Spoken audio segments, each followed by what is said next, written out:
Imagine you're walking through a beautiful park with somebody that you love hand in hand, and your partner sees a big boulder on the ground and they try to lift it just to prove that they're strong. They strain, they struggle, and ultimately they fail, but they're really just trying to impress you. You're on a date. In this clay animation film / music video I made for my song called Up, the boy fails and his arms literally break off. So the woman that he's with tries to help him put his arms back on. And when she does, she kisses him to signal it's okay. And he's a little bit embarrassed, but it's tender, it's human. He knows she still loves him, but something somehow changes inside of him. And instead of accepting the love that's already there, he decides that he needs to prove something, to become powerful. So he drinks this potion that he finds on the side of the road that promises him strength. And slowly, the person she loved begins turning into a monster. But not all at once. Piece by piece. First, it started with some weird antics, him flexing his muscles, trying to get attention. Now, if you're listening to this episode, you might only be hearing music clips, but the YouTube version will have clips of the clay animation video I made to accompany the song. So definitely check out the YouTube video if you're driving or listening to this without video. Anyways, then he starts eating, consuming cars, watches, castles, until he becomes so huge that he blocks the sun.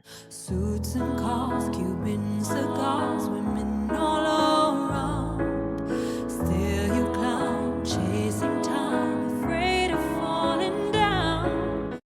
I made this film 6 years ago, and the strange thing is that the story wasn't fiction. When I met the man who trafficked me, he didn't look like a monster. He looked confident, charismatic, very intelligent. The kind of person who made you feel like he understood the world in a way that other people didn't. And he saw me. His perspectives and philosophy on life was so interesting, and he was also a music producer. And though not famous, he had some credentials I could verify in the music industry and was super talented and promised me all these incredible things. Additionally, he didn't drink and he didn't smoke and he didn't do drugs. And as a kid, I decided I was never going to drink or do drugs from the age of 14 years old. And honestly, it was hard to find people like me. So when I met him, I was convinced we were meant to be together. He presented himself like someone with incredible discipline, like someone who had mastery over life, over his mind, and a unique lens on the world and the way it works. And he was also extremely generous to start. But predators rarely introduce themselves honestly. They introduce themselves as heroes. Over time, I learned things I didn't know in the beginning. Patterns, manipulation, violence. And I realized something important looking back. Appearing confident and honing internal power are not the same thing. Some of the people who project the most confidence are actually the most insecure. Because when someone truly feels powerful inside themselves, they don't need to dominate or prove it to anyone else. Now, in the film, after he drinks the potion that promises him this ultimate strength, something strange begins to happen. Everywhere he walks, dirt appears. More dirt, more dirt, more chaos. And the woman in the film, me, begins sweeping it, trying to clean up the mess, trying to keep things under control, trying to make things normal again, like it's her full-time job, until she absolutely cannot keep up with the dirt and who this person, now monster, has become. And that scene is about something a lot of people recognize but might not be able to name. It's called codependency. And I had no idea what that word meant until someone told me to join Codependence Anonymous, a 12-step group. And I attended it for 4 years after leaving my trafficker. Now, when someone you love is creating chaos, your instinct is often to manage it, to contain it, to fix it, clean it up, because you think that that's what love is. That's what showing up for someone looks like, right? Surely that's how you help. Because if you can just keep things together, maybe the relationship can survive. And maybe you don't have to be alone. And maybe you don't have to say that, ah, shit, this relationship didn't work. But in the film, the more she sweeps, the bigger the pile of dirt becomes. And that's the painful truth about enabling behavior. Sometimes the very thing we do to try to save someone actually feeds the destruction. So as the story continues, the man, as I said, begins consuming everything around him. First, it's small symbols of status like watches or ties. Then it becomes bigger things, cars, castles. He is insatiable. There's no end to his consumption. It's just more and more and up and up. And he doesn't even notice his partner anymore and that she's crying in the dirt, until eventually he becomes this massive monster towering over the city. But high is not high enough, and wide is not wide enough, and you'll never find this love in all of your high-end stuff. Oh, oh, oh, oh, oh, oh, oh, oh.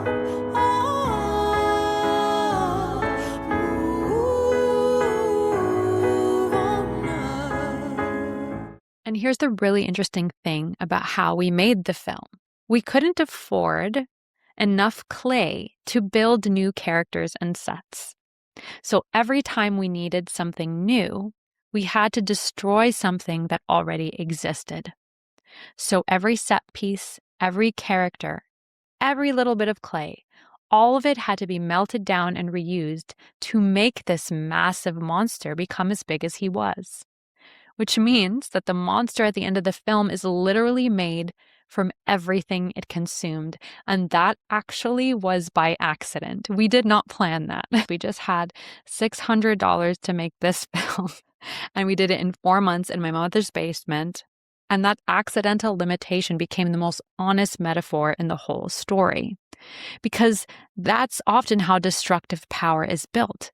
Piece by piece, from the world around it, from resources, from people, from status. By the end of the film, the monster is enormous, as tall as buildings.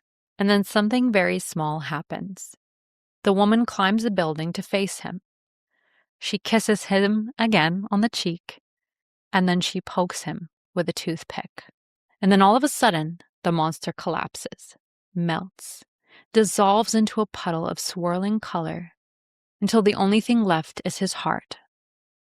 And she cries and asks, Can you be put back together again? What I love about that moment now is how small the thing is that destroys him.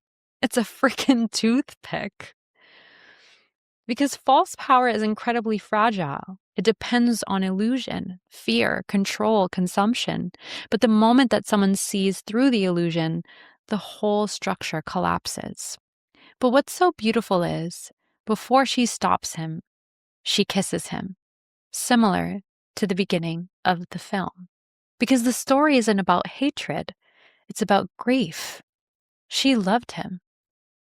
She believed in him. I believed in him.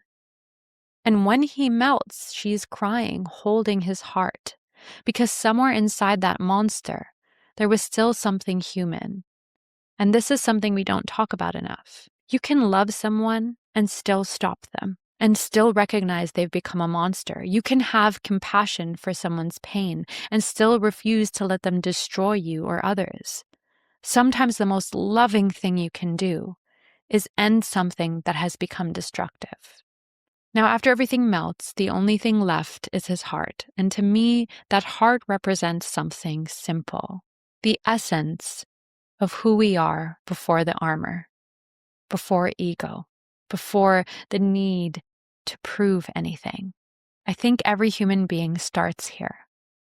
But some people bury that heart under so many layers.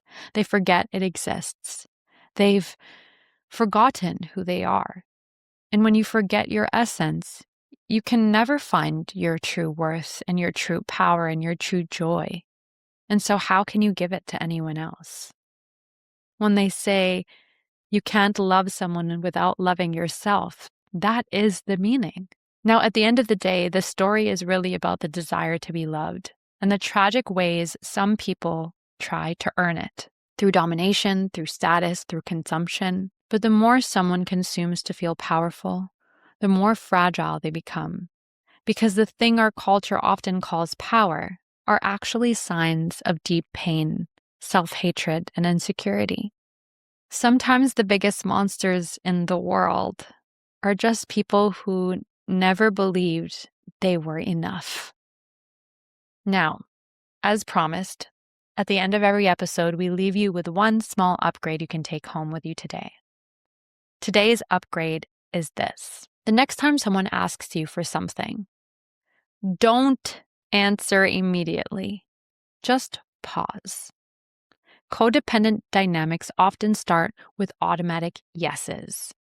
Yes, I'll help, even though it's asking far too much. Yes, I'll come, even though it's late and far. Yes, that's fine, even though it makes me uncomfortable. And of course, you can want to help, and you should at times, but there's a line between helping people and people pleasing and enabling people. When you answer instantly, you're often responding from habit, not from what you actually want. So the upgrade is this. The next time someone asks something of you, say, let me think about it first and get back to you. Give yourself a few minutes, or even a few hours, or even a few days, depending on the ask, while you internally check in and ask yourself, am I doing this because I want to, or because I think they won't love me, or that I don't love them if I say no? Am I afraid of the disappointment and potentially the repercussions of their disappointment? A small pause can really change things in a massive way. I really hope you found this episode valuable. Please like, comment, subscribe, and share it with all of your friends. You can also check out the full music video of the clay animation up on my Story YouTube channel. Just type story with 2 R's, STORRY, and the word up, and you should be able to find it. Thank you so much for tuning in to the Human OS, and I'll see you in the next episode.